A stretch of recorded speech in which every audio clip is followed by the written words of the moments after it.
اعوذ باللہ من الشیطان الرجیم بسم اللہ الرحمن الرحیم۔ بعض لوگ یہ سجدہ کرتے ہوئے یہ غلطی کرتے ہیں اور اس کی وجہ سے ان کی نماز نہیں ہوتی۔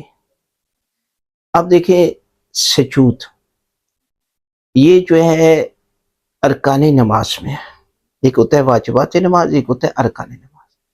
اور جب انسان سجدہ کرتا ہے تو اس وقت اس کے 7 اعضاء لگانے واجب ہیں۔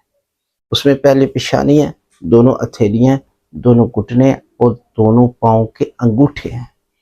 بعض لوگ سجدہ کرتے ہوئے جو ہے نا وہ انگوٹھے نہیں لگاتے، اور بالخصوص اتنے بڑے ناخن رکھے ہوئے ہیں، انہیں سمجھ آتی ہے کہ کچھ ضروری نہیں ہے، حالانکہ انسان 7 اعضاء لگانے ضروری ہیں۔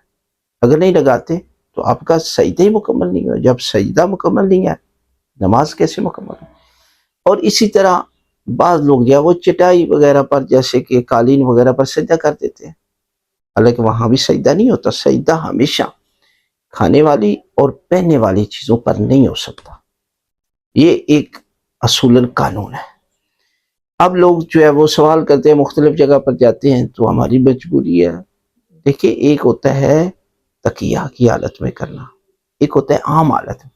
عام حالت میں پھر جو ہے وہ آپ کو سوچنا چاہیے کہ آپ جو ہے وہ اپنے ہاتھ میں کوئی کاغذ وغیرہ رکھ لیں، اس کے اوپر جو ہے وہ آپ جو ہے وہ سجدہ کر سکتے ہیں۔ مثلا کھانے والی اور پہننے والی چیزوں پر سجدہ نہیں ہو سکتا، لہذا اگر آپ اس طریقے کے ساتھ جو ہے وہ قالین پر سجدہ کر رہے ہیں یا آپ 7 اعضاء نہیں لگا رہے تو آپ کا سجدہ نامکمل ہے، اور جب مکمل نہیں ہے تو آپ کی نماز بھی باطل ہے۔